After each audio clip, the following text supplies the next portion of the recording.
Hello everyone, I'm back with another video on my channel Gauss Anatomy. So I welcome you all on this winter morning to yet another session of development of cardiovascular system, and this includes development of pharyngeal arch arteries. I am Dr. Farah Gauss, Professor, Department of Anatomy, working at Jain Medical College, Aligarh Muslim University, Aligarh. The learning objectives for today's class: by the end of the class, one should be able to explain the derivatives of pharyngeal arch arteries and the anomalies related to their development. Now, you've already studied formation of heart tubes in the previous lecture, where I have told you that the cranial end is arterial end, and it is this cranial end which develops into the aortic or the pharyngeal arch arteries. In some books it is written as aortic, whereas in some books it is written as pharyngeal arch arteries. So it is one and the same. Now here is a diagrammatic representation of the two heart tubes. As you can see, the two heart tubes, and this is a line diagram of the two heart tubes where they are connected cranially to the ventral aorta, which arches backwards with the dorsal aorta over here. Now these two heart tubes, they fuse together. Similarly, the fusion is shown over here also, and the heart tubes cranially, they have the truncus arteriosus, primitive ventricle, primitive atrium, and the sinus venosus, right and left horns of the sinus venosus, whereas the cranial part is the arterial part. So it is connected to the ventral aorta, and this ventral aorta has got the aortic sac, which has got two horns of the sac, right horn as well as the left horn of the aortic sac. This is the first aortic arch is shown here. Now these arches, they are formed when some changes take place, and from cranial to caudal they are 6 pharyngeal arch arteries. 1, 2, 3, 4 and 6, because the 5th one initially regresses. So it is not shown over here. Now this I have tried to make a line diagram, although my drawing is not very good over here, but you can very well understand that the two heart tubes are there with the aorta. The two heart tubes, they fuse, forming the truncus and the aortic sac, having the right and left horns of the aortic sac, and these horns, they divide to form 6 arch arteries. So I have made this 5 triangles on both the sides. They are the elongated triangles, and in between these triangles, 1st, 2nd, 3rd, 4th, 5th and 6th arch arteries are there. So this is how you can reproduce the diagrams when you are giving exams. And here this arrangement is shown from the cranial to the caudal end, 1st, 2nd, 3rd, 4th, 5th and 6th arch arteries, and their derivatives are shown in the next diagram. So this is the pulmonary trunk and the aorta. Pulmonary trunk divides into right pulmonary artery and the left pulmonary artery, along with a portion of the 6th arch artery forming the ductus arteriosus. Now this red structure shown is the arch of aorta, ascending aorta. This is the ascending aorta, arch of aorta, and the descending thoracic aorta or abdominal. Whereas the 3rd arch artery on both the sides forms the common carotid, which divides into internal carotid and the external carotid. I'll tell you how the existence of external carotid takes place. And the 4th one is forming the subclavian on right and left, along with the arch of aorta. Now initially, when we talk about the arches arise in symmetrical pairs, but after remodeling, they become asymmetric and several of them regress. So all 6 pairs are not present simultaneously. They develop and regress at different stages. Now we are concerned with initially the first 6 arch arteries. The greater part of the first and second arch arteries disappear, or you can say they regress. See, as shown here with the dotted line, this is the first arch artery and the second arch artery. They both regress.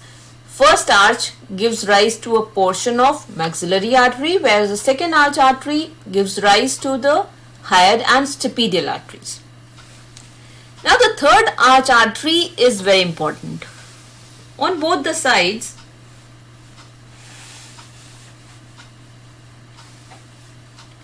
third arch artery contributes to the common carotid and the proximal portion of internal carotid arteries bilaterally.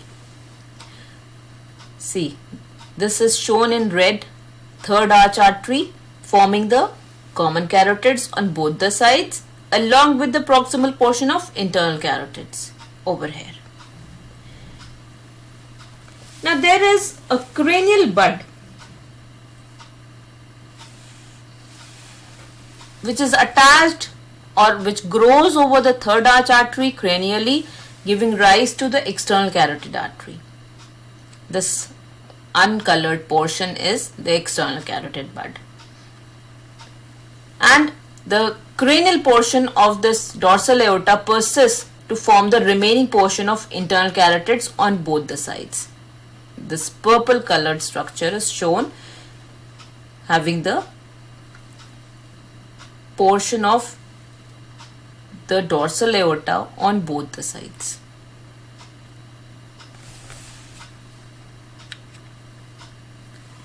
Then we come to the fourth aortic arch. Now the fourth aortic arch, it contributes to the right proximal subclavian artery. Right proximal subclavian artery, the medial portion of the aortic arch, and this fourth arch artery persists on both the sides. Now this arch artery is joined by the intersegmental artery, seventh intersegmental artery on both the sides. See, it is shown in green color, this right as well as left seventh intersegmental arteries.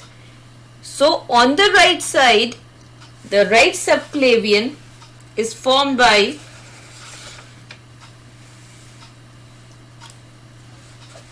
the right fourth arch artery, the remaining part of the artery is derived from the seventh cervical intersegmental, and on the left side the subclavian is derived entirely from the seventh cervical intersegmental. Okay.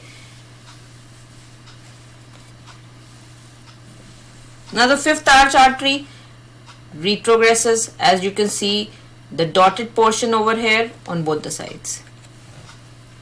So this is another diagram to make you understand how the first, second, fifth, they retrogress along with the portion of the dorsal aorta on both the sides between the third and the fourth arch arteries.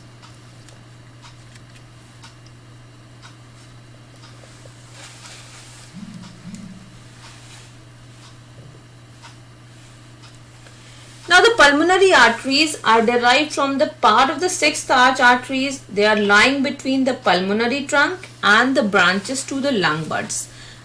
Branches to the lung buds means the right and the left pulmonary arteries.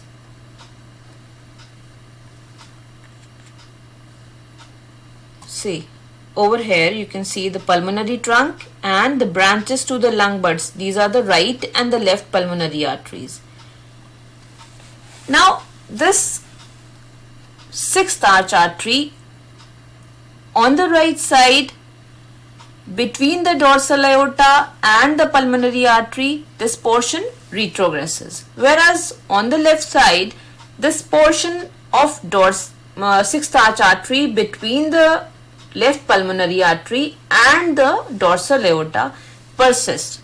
This is known as ductus arteriosus. This is uncolored portion. You can very well see here. This is the ductus arteriosus, which later in life after birth forms the ligamentum arteriosum. Now coming to the arch of aorta. The arch of aorta develops from three parts. This is the proximal part from the left horn of the aortic sac.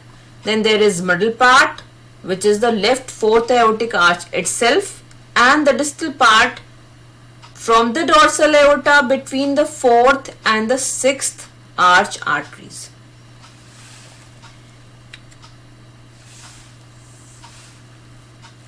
So as I have already told you, subclavian artery is derived from the right fourth aortic arch, right dorsal aorta, and the right seventh intersegmental artery on the right side. Whereas on the left side, it is derived exclusively from the seventh cervical intersegmental.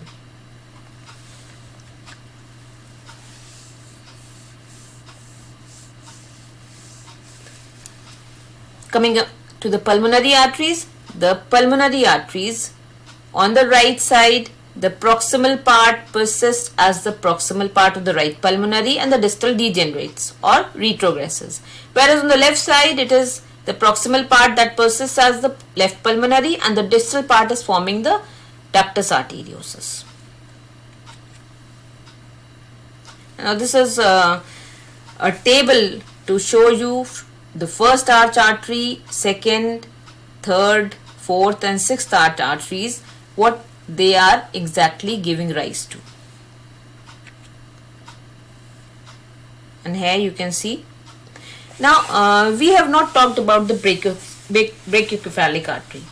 The brachiocephalic artery basically is formed by the right horn of the aortic sac. See, when you compare it with the adult structure, the arch of aorta is giving rise to three major arteries. They are brachiocephalic, common carotid and the subclavian. Now this brachiocephalic over the right side divides into right subclavian and right common carotid. So the brachiocephalic on the right side is formed by the right horn of the aortic sac, and rest of the arteries are formed from the fourth aortic arch, seventh cervical intersegmental and the third arch artery on the right side. Whereas on the left side, it is the left common carotid from the third arch and the left subclavian from the seventh cervical intersegmental artery. Again, this is a diagram to show you the fate of the aortic arches, where you can very well correlate it with the adult structure and then you can easily grasp the things. See, this is the ascending aorta, arch of aorta and the descending aorta, whereas the sixth arch artery forming the pulmonary trunk and the right and left pulmonary arteries along with a distal portion of the sixth arch artery forming the ductus arteriosus.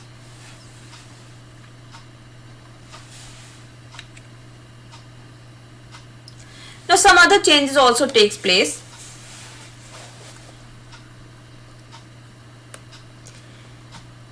The portion of the dorsal aorta between the third and fourth arch arteries which retrogresses is given the name of ductus caroticus or the carotid duct. This is obliterated. Now the right dorsal aorta disappears between the origin of the seventh intersegmental. See, the right dorsal aorta, this is a seventh cervical intersegmental and the junction with the left aorta. this portion retrogresses. So you can assume, or you can correlate the adult pattern with this.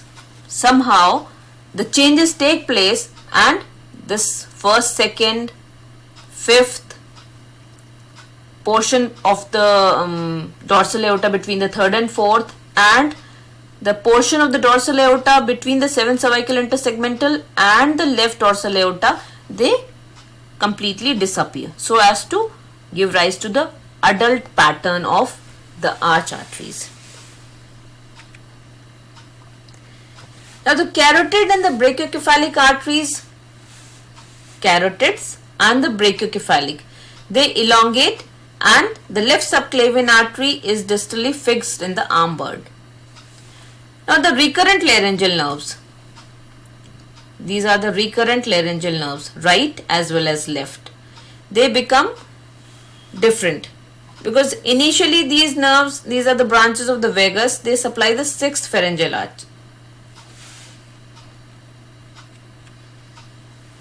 But on the right side, when the distal part of the sixth arch and the fifth arch, they disappear, the recurrent laryngeal nerve ascends up and hooks around the right subclavian. See, this is the right subclavian, so hooks around the right subclavian, and on the left it remains as such because the ductus caroticus persists, which later forms the ligamentum arteriosum. Now coming to the vitelline and the umbilical arteries. The vitelline arteries are, the paired arteries supplying the yolk sac, and they gradually fuse and form the arteries in the dorsal mesentery of the gut. See, this is the vitelline artery going to the yolk sac, or vitelline arteries are called so because they are in the vitellointestinal duct. And in the adult, they are represented by the celiac artery, superior mesenteric and the inferior mesenteric arteries. These are, when we'll talk about the development of GIT, then you will very well understand the celiac, superior mesenteric and the inferior mesenteric arteries are the arteries of the vitellointestinal duct. Now coming to the umbilical arteries. The umbilical arteries are initially paired arteries. See, the paired arteries, which are the branches of ventral branches of the dorsal aorta. They are going to the placenta and they are in close association with the allantois. As the umbilical arteries you can see are present here, and the allantoic diverticulum is over here. So they are in close association with the allantois. Now, how the umbilical arteries are formed? During the 4th week of intrauterine life, the dorsal aorta, each artery acquires a secondary connection with the dorsal branch of the aorta or the dorsal aorta. See, and that is known as the common iliac artery. It loses its origin, and then after birth, the proximal portion, they persist as you can see here. This is how the development has taken place. The dorsal aorta, then fusion takes place, the umbilical arteries are there, and these are the 5th lumbar arteries. So the anastomosis takes place between this umbilical and the 5th lumbar, and the cranial portion disappears. So this 5th lumbar artery and the distal portion is the only thing that persists, giving rise to the common iliac from the 5th lumbar intersegmental artery, and the umbilical artery over here is there, whereas external iliac and the internal iliac arteries are formed from the distal portions. So this umbilical artery after birth forms the internal iliac and the superior vesicle, and the distal parts get obliterated to form the medial umbilical ligament.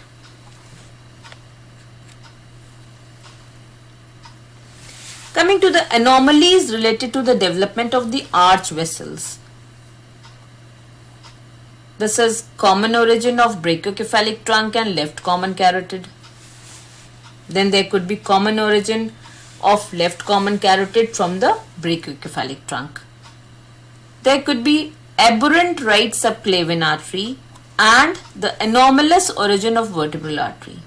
Then there could be patent ductus arteriosus. Ductus arteriosus, as I've told you, after birth, it forms the ligamentum arteriosum. But in some cases, it may remain patent.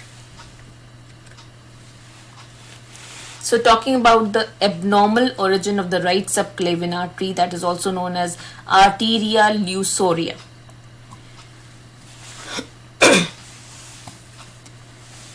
It occurs when the artery is formed by the distal portion of the right dorsal aorta and the 7th intersegmental. Distal portion of the right dorsal aorta and the 7th intersegmental. Right fourth arch and the proximal part, they get obliterated. So origin finally settles just below the left subclavian. This is the aberrant right subclavian which settles below the left subclavian. It must cross the midline behind the esophagus to reach the right arm, and they usually do not cause problem with the swallowing or respiration, but aberrantly this right subclavian artery is present. Then there could be anomalies of the arch of aorta. There could be truncus arteriosus, coarctation of the aorta, interrupted aortic arch. Then there could be right-sided aortic arch, double aortic arch, persistent fifth aortic arch, and the cervical aortic arch. Now, as the name suggests, coarctation is narrowing, interruption is there. Then there could be right-sided arch, double when both the sides persist, and fifth arch may also persist in certain cases. Now, patent ductus arteriosus is one of the frequently occurring anomaly, and it is present in premature infants. Then there is ligamentum arteriosum. Normally, under normal conditions, the ductus arteriosus closed functionally after birth to form the ligamentum arteriosum. Anatomical closure takes place in the intima during first to 3 months. When we talk about the coarctation of the aorta, coarctation is basically of two types. It is either preductal, means it is cranial to the ductus arteriosus, or it could be postductal, where it is caudal to the ligamentum arteriosum. That is when the ductus arteriosus is closed. In the preductal type, the ductus arteriosus persists so as to allow the blood flow. And in the postductal type, this is ligamentum arteriosum.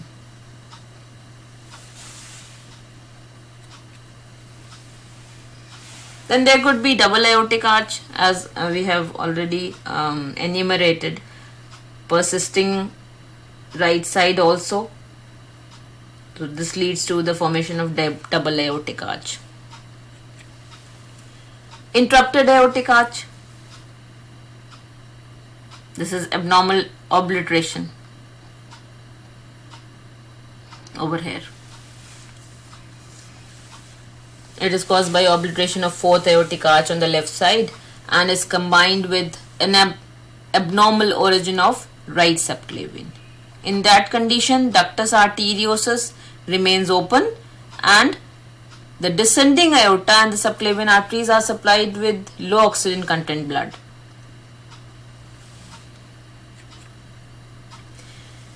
Now the take home message, or you can say when you want to summarize the embryologic origin with the adult structures, then you can say that brachiocephalic trunk is arising from the right horn of the aortic sac. Right common carotid from the right third aortic and the left common carotid from the left third aortic.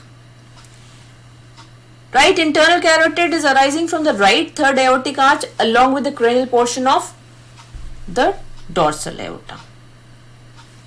Again, the left internal carotid is arising from the left third aortic and the persisting portion of the dorsal aorta cranially. Right and left external carotids are the cranial buds from the third arch on both the sides, right as well as left. Then we talk about the right subclavian.